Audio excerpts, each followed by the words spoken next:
अस्सलामुअलैकुम वरहमतुल्लाहि वबरकातुहू। ये कहानी एक ऐसी लड़की की अनोखी आप बीती है जो जबरन यानी जबरदस्ती मोहब्बत के असूल के लिए कोशां थी। तो चलिए सुनते हैं ये कहानी उसी लड़की की जुबानी। मैंने जिस घराने में आंख खोली उसको हमारे मुआशरे में अमीर तबका मॉडर्न क्लास कहते हैं। मैंने हमेशा अपने आगे पीछे पैसों की परवाह नहीं देखी। किसी दुख या गम का तस्वुर भी न था। हर तरफ खुशियां ही खुशियां थी। हर तरह का ऐशो आराम मेरी जिंदगी में था।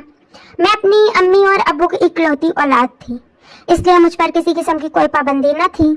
मेरी हर फरमाइश मिनटों में पूरी की जाती थी, इसलिए मैं खुद को औरों से अलग और बेहतर समझती थी। मेरे दिल में किसी दूसरे के लिए कोई हमदर्दी न थी। मैं हर किसी को अपना मातहत और गुलाम समझती थी। और अल्लाह ताला ने मुझे हुस्न भी बेपनाह दिया था, जिसका मुझे बेहद गरूर था। कॉलेज में भी मेरी उन्हीं लड़कियों से दोस्ती थी जो मेरी तरह अमीर थी। और कॉलेज में सिर्फ टाइम पास करने जाती थी, क्योंकि मेरे कॉलेज पढ़ने की से नहीं सैर व तफरीह की जगह थी।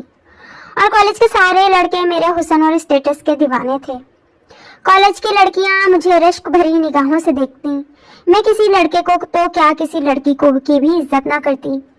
कॉलेज के सारे लड़के मेरे आगे पीछे घूमते और मुझसे बात करने को तरसते, जबकि मेरी नज़र में उन हकीर और गरीब लड़कों की कोई वैल्यू न थी। फिर एक दिन हमारे कॉलेज में एक लड़का आया। मुझे वो पहली ही नज़र में बहुत पसंद आया। मेरा ख्याल था वो भी मेरे हुस्न को देखकर दंग रह जाएगा, लेकिन ऐसा कुछ भी नहीं हुआ। मैं उससे बात करने के बहाने ढूंढती, जबकि वो मेरी तरफ देखता भी नहीं था। वो मेरे हुस्न से बेनियाज अपने आप में मगन रहता था। मुझे उसकी इसी आदत ने दीवाना बना दिया और उसे हासिल करना मेरी जिंदगी का मकसद बन गया। मैंने उससे बात करने की भी बहुत कोशिश की, लेकिन वो मेरी बात का जवाब हूँ या हाँ में ही देता। मैंने उसके बारे में मालूमात हासिल की। मुझे मालूम हुआ कि एक गरीब घराने से ताल्लुक़ रखने वाले इस लड़के का नाम सिकंदर है। इसका बाप किसी छोटी सी कंपनी में क्लर्क है। सिकंदर की 2 छोटी बहनें भी हैं। कॉलेज के बाद शाम को बच्चों को ट्यूशन पढ़ाता है और आजकल पार्ट टाइम नौकरी की तलाश में है। मैंने सिकंदर की इसी कमजोरी का फ़ायदा उठाते हुए उसे माली तौर पर फ़ायदा पहुँचाने का सोचा। मैं उसे अपने पैसों से खरीदना चाहती थी। फिर मैंने अब्बू से सिकंदर की नौकरी की बात की। अब्बू ने हमेशा की तरह मेरी ये फरमाइश भी पूरी कर दी। दूसरे ही दिन मैं सिकंदर को यह खुशखबरी सुनाने पहुंची। यह खबर सुनते ही सिकंदर बेइंतहा खुश हो गया।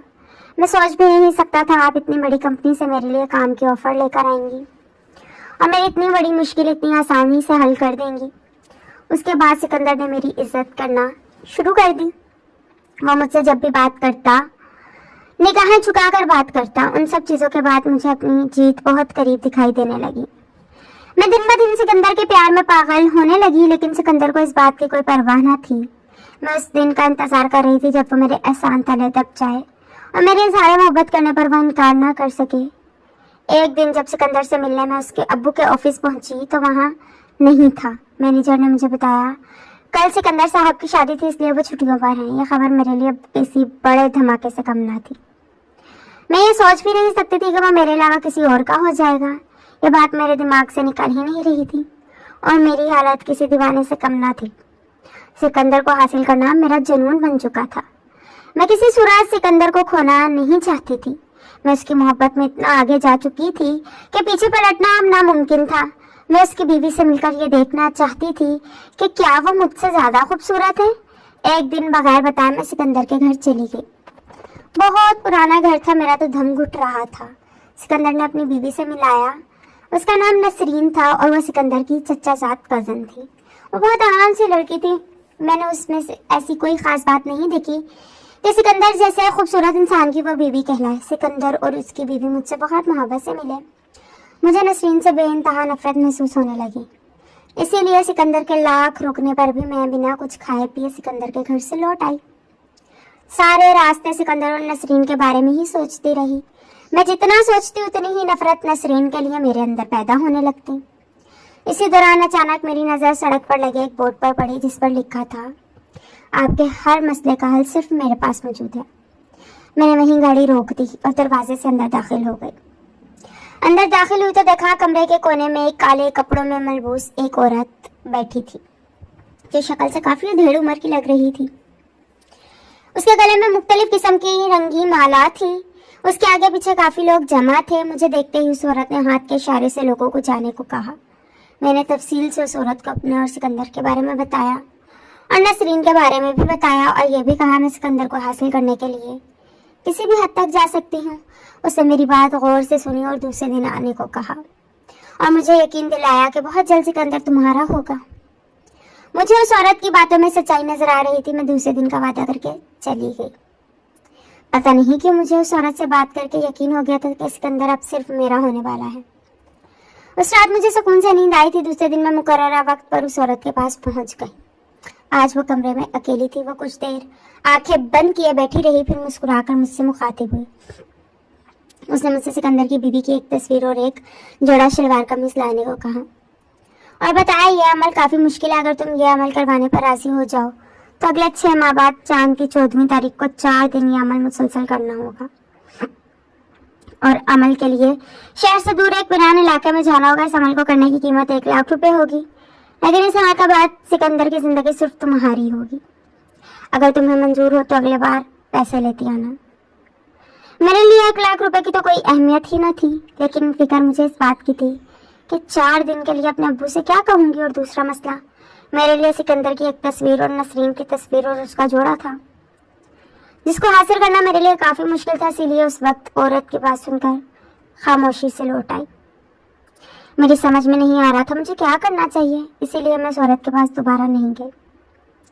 लेकिन सिकंदर को बुलाना मेरे लिए नामुमकिन था। अपनी हार का सोचकर उसे हासिल करने की तमन्ना मेरे अंदर बढ़ती ही जा रही थी। उसकी याद मुझसे चिपक कर रह गई थी। मैं महसूस कर रही थी कि वक्त के साथ साथ मेरी दीवानगी में इजाफा होता जा रहा था।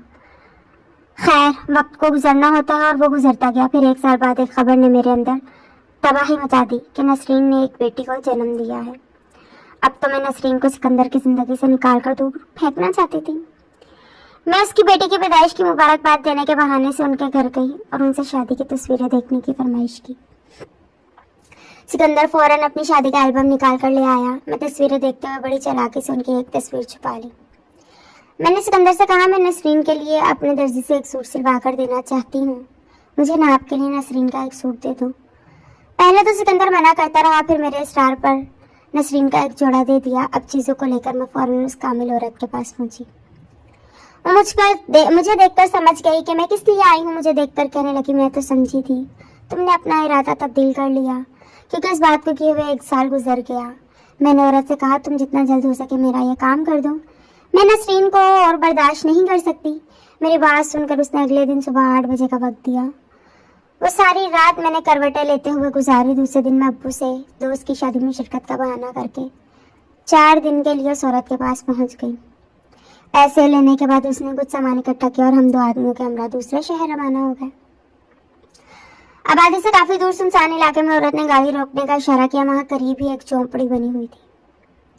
औरत ने पहले से ही झोंपड़ी में सारा इंतजाम कर रखा था। फिर वो दोनों आदमी कहीं चले गए और हम दोनों झोपड़ी में दाखिल हो गए। झोपड़ी में पहले से ही मुख्तसर सा सामान मौजूद था, जैसे चादर, मटका, लालटेन वगैरह। चीजों को देखकर यह अंदाजा हो रहा था जैसे यहाँ कोई रहता हो। रात 12 बजे के करीब औरत ने आंखें बंद करके कुछ पढ़ना शुरू कर दिया। सुबह 4 बजे तक पता नहीं क्या क्या पढ़ती रही।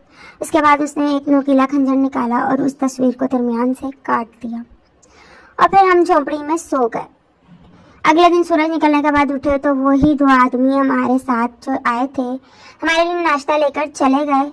इसके बाद सारा दिन कोई पढ़ाई नहीं हुई। सारा दिन बोर गुजरा। फिर 12 बजे औरत ने दोबारा अपना अमल शुरू कर दिया और नसरीन के कपड़ों पर कुछ पढ़कर फूंकती रही। सुबह 4 बजे अमल खत्म करके हम फिर सो गए। अब अमल की तीसरी रात थी। उसने उसी खंजर पर कुछ पढ़कर फूंका और खंजर की नोक मेरी उंगली में खोंप दी। मेरे हलक से तकलीफ के बाद एक जबरदस्त चीख निकली। मेरी उंगली से बहता खून एक प्याले में जमा करती रही। जब प्याला भर गया तो मेरी उंगली पर एक कपड़ा बांध दिया। तब उसने नसरीन की कमीज मेरे खून में भिगो दी।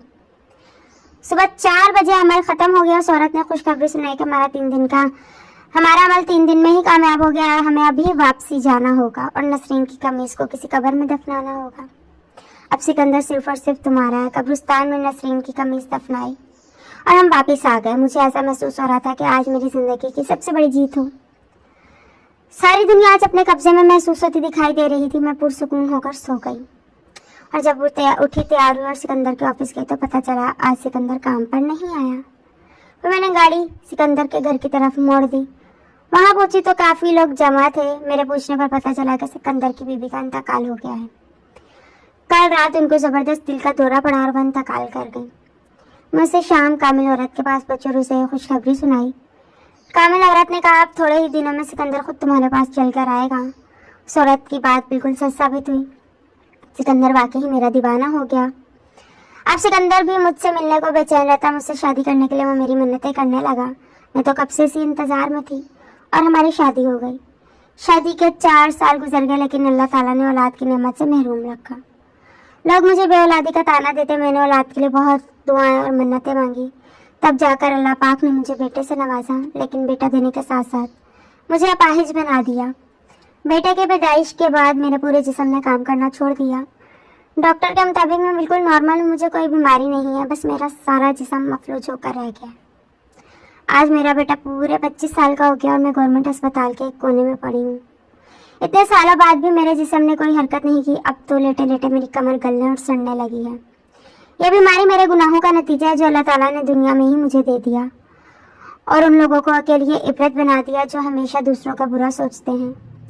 میرے شوہر اور بیٹے نے تو برسوں سے میری کوئی خبر نہیں لی کیونکہ وہ بھی اوروں کی طرح مجھ سے گھن کھاتے ہیں۔